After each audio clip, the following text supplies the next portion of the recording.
What a wild week in real estate. If you haven't heard, the big news is that the National Association of Realtors, or NAR, has come to a settlement that will settle all the class action lawsuits over commissions. Time will tell exactly how this plays out, but the short version is that effective July 1, there won't be an obligation for the seller to pay the buyer's agent. There won't be an offer of compensation on the MLS, and there will need to be a buyer agency contract in place for the agent to get paid. They have to negotiate this ahead of time.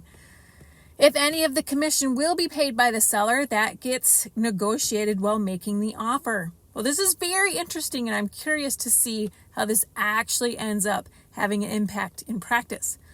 On the one hand, there never was a minimum compensation that sellers were required to offer to the buyer's agent. And buyer agency agreements have been around for a very long time.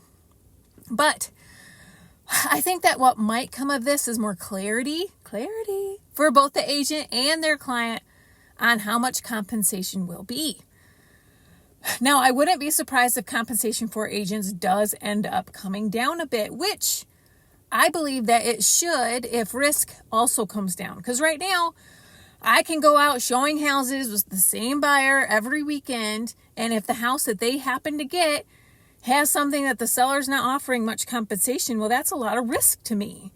Now, if this rule change makes us more likely to have a conversation with buyers that they're required to pay us even if the seller won't contribute, this lowers my risk.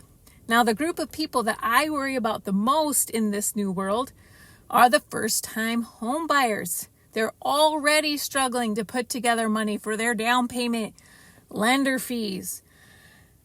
This is the most competitive price range, and it's therefore the most complicated to win.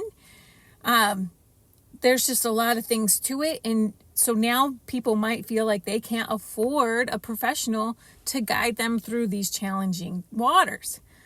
Well, I'm sure that our industry will innovate, and they'll make sure that all consumers are well served. But there might be a transition period where we figure out exactly how this will play out. What this does not mean is that now there aren't buyer's agents don't get paid, that the seller won't have to pay a buyer agent. What it does mean is that compensation will be more negotiable, and you will see bigger differences from agent to agent. Now, if you have questions about any of this, some of you have already reached out, and I'm so glad that you have.